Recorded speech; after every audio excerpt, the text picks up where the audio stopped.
Înainte de a începe acest videoclip, nu uitați să vă abonați, să dați un like și un subscribe pe acest canal pentru că suntem 11 abonați și ai cu câți mai mulți abonați. Vă pup, respect! Salutare băi prieteni și bine v-am regăsit la un nou episod. În episodul astăzi o să facem ceva. Astăzi am spawnat cam vreo 20-30 de pigman și vom supraviețui pe survival. Și haideți să dăm pe survival și să vedem dacă putem supraviețui. Deci, cred că nu putem supraviețui pentru că o să mă omoare. Wow. Deja e pe mine, cred, uite. Wow. Nu, deja sunt pe mine dacă vedeți în spate. Nu.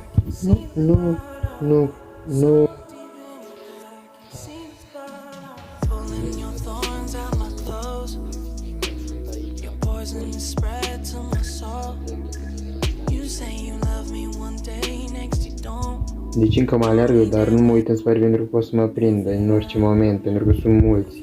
Uitați, mamă, deja sunt vreo 6-7 pe mine. Și nici nu pot să mai fug din cauza că n-am mâncare. Deci, da, cred că o să mor. Da, ia uite. Mama. Oh.